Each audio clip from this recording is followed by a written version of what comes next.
Good morning बच्चों। आज अपन अध्ययन करेंगे factors affecting remuneration of insurance agents. बीमा एजेंटों के पारिश्रमिक को प्रभावित करने वाले कुछ घटक होते हैं। कुछ इस प्रकार के फैक्टर्स हैं जो बीमा एजेंटों के पारिश्रमिक को निर्धारित करते हैं। बीमा एजेंटों के पारिश्रमिक को कई घटक प्रभावित करते हैं।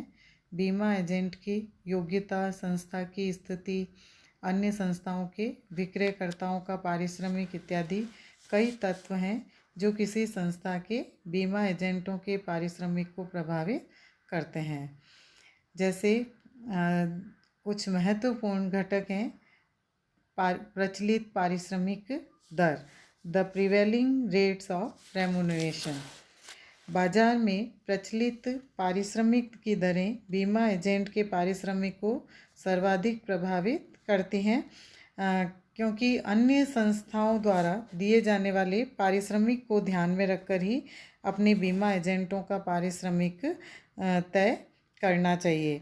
ऐसा नहीं करने पर संस्था को योग्य एवं कुशल बीमा एजेंट स्थायी रूप से प्राप्त नहीं हो सकेंगे।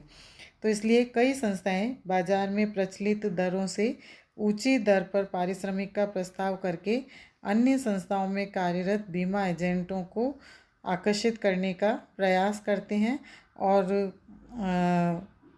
उन बीमा एजेंटों को कुछ अधिक पारिश्रमिक देकर अपने व्यवसाय के अंतर्गत रखने का प्रयत्न उनके द्वारा किया जाता है।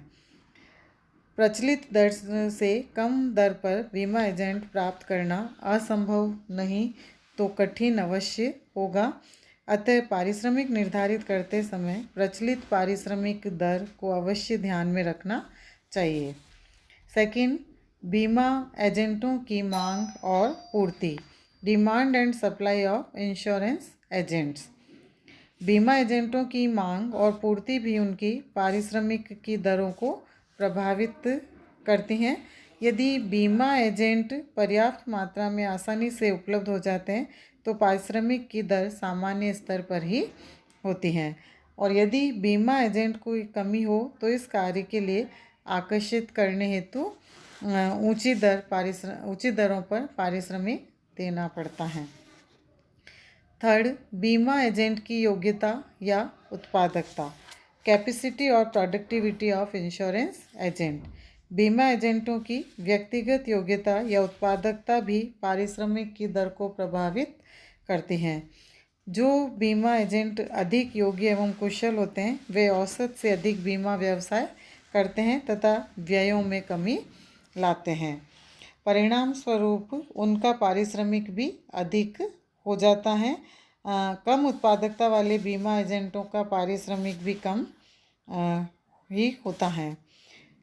इसके बाद नेक्स्ट, जीवन निर्वाह व्यय। ये फैक्टर घटक भी इन पारिश्रमिक के निर्धारण में उसको प्रभावित करता है। कॉस्ट ऑफ लिविंग, पारिश्रमिक दर जीवन निर्वाह व्यय का भी प्रत्यक्ष प्रभाव पड़ता है। प्रत्येक बीमा एजेंट को कम से कम उतना पारिश्रमिक तो मिलना ही चाहिए जिससे वह अपने तथा अपने परिवार का भरण पोषण आसानी से कर सके। यदि बीमा एजेंट को इतना पारिश्रमिक नहीं मिलता है तो उसे कार्यकुशलता की आशा करना भी व्यर्थ ही होगा। अतः पारिश्रमिक निर्धारित करते समय इस तथ्य को भी ध्यान में रखना चाहिए कि बीमा एजेंट को जो पारिश्रमिक दिया जाएगा उससे वो अपना जीवन निर्वाह आसानी से कर सके। रहन सहन का स्तर, स्टैंडर्ड ऑफ लिविंग। देश में प्रचलित रहन सहन का स्तर भी बीमा एजेंटों के पारिश्रमिक को प्रभावित करता है, क्योंकि देश के अन्य लोगों के खान पान, रीति रिवाज, सुविधाएं आदि को भी बीमा एजेंटों के पारिश्रमिक के निर्धारण में ध्यान में रखना पड़ता है और उनके आधार पर उनके पारिश्रमिक का निर्धारण किया जाना चाहिए। श्रम संघों की शक्ति, पावर ऑफ ट्रेड यूनियंस। कई बार श्रम संघ भी पारिश्रमिक को प्रभावित करते हैं। कई बार श्रम संघों के प्रभाव के कारण पारिश्रमिक में वृद्धि करनी पड़ती है। कार्य की प्रकृति, नेचर ऑफ जॉब। सामान्यतः कार्य बहुत ही प्रतिस्पर्धा और कठिन है तो पारिश्रमिक की दरें भी प्राय अधिक होती हैं, और इसके विपरीत यदि पारिश्रमिक की दरें कम तो नहीं किंतु सामान्य स्तर पर ही रहती हैं, अतः बीमा एजेंट के कार्य की प्रकृति भी उसके पारिश्रमिक को प्रभावित कर सकते हैं। उत्पाद की प्रकृति, नेचर ऑफ प्रोडक्ट। उत्पाद की प्रकृति भी पारिश्रमिक को प्रभावित करती हैं। कुछ बीमा उत्पादों को बेचना कठिन होता है, अतः उसमें पारिश्रमिक दर अधिक होती हैं। इसके विपरीत कुछ बीमा उत्पाद कानूनी आवश्यकताओं तथा आयकर लाभों के कारण स्वतः ही बिक जाते हैं, तो ऐसी स्थिति में उनके पारिश्रमिक की दर कम रखी जाती है। उत्पाद का मूल्य, प्राइस ऑफ प्रोडक्ट। उत्पाद का मूल्य पारिश्रमिक की दर को प्रभावित करता है। अधिक मूल्य वाले उत्पाद का पारिश्रमिक की दर प्राय कम तथा कम मूल्य वाले उत्पाद की पारिश्रमिक की दर सदैव अधिक होती हैं। बाजार क्षेत्र, मार्केट एरिया। जिन बीमा एजेंटों का बाजार क्षेत्र विस्तृत होता है उन्हें घर से दूर रहकर भ्रमण की तकलीफ़ें उठानी होती हैं, तो उनका पारिश्रमिक की दर अधिक निर्धारित की जाती हैं। और यदि सीमित बाजार क्षेत्र हैं तो ऐसी स्थिति के अंतर्गत एजेंटों का पारिश्रमिक तुलनात्मक रूप से कम होता है। भुगतान क्षमता, पेमेंट कैपेसिटी। संस्था की भुगतान क्षमता भी पारिश्रमिक को प्रभावित करती है। अधिक लाभ कमाने वाली संस्थाओं के बीमा एजेंट अधिक पारिश्रमिक की मांग इसलिए करते हैं क्योंकि वे स्वयं उस अधिक लाभ को कमाने वाले भागीदार हैं। अतः अधिक लाभों से संस्था की भुगतान क्षमता बढ़ती है, अतः पारिश्रमिक भी अधिक होता है। और न्यूनतम लाभ या हानि की स्थिति में संस्था न्यूनतम पारिश्रमिक का ही भुगतान करने की स्थिति में होती हैं। राजकीय नियम एवं नीतियाँ, गवर्नमेंट रूल्स एंड रेगुलेशंस। प्रत्येक देश की सरकार बीमा व्यवसाय का नियमन एवं नियंत्रण करती है। ऐसे नियमों के अंतर्गत सरकार न्यूनतम पारिश्रमिक, भत्ते, बोनस, भविष्य निधि, पेंशन आदि को निर्धारित कर सकती हैं। ऐसी स्थिति में बीमा एजेंटों के पारिश्रमिक को निर्धारित करते समय इन सब बातों को भी ध्यान में रखना पड़ता है। भारत में जो बीमा नियामक एवं विकास प्राधिकरण है, IRDA है, जिसने बीमा एजेंटों के पारिश्रमिक की दरें निर्धारित कर रखी हैं। उनके अकॉर्डिंग ही उनको रेम्युनरेशन दिया जाता है।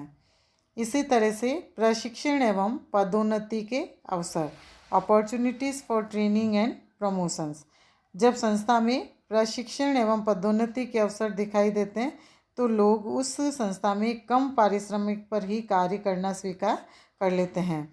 दूसरी ओर जब इसकी संभावनाएं कम होती हैं तो संस्था को अच्छे बीमा एजेंट आकर्षित करने के लिए पारिश्रमिक की दर उसी के अकॉर्डिंग रखनी पड़ती हैं। और अनुषंगी लाभ, फ्रिंज बेनिफिट्स। कुछ संस्थाओं में वेतन के साथ साथ अन्य लाभ भी मिलते हैं, जैसे आवास सुविधा, परिवहन सुविधा, चिकित्सा सुविधा, संतान शिक्षा सुविधा इत्यादि।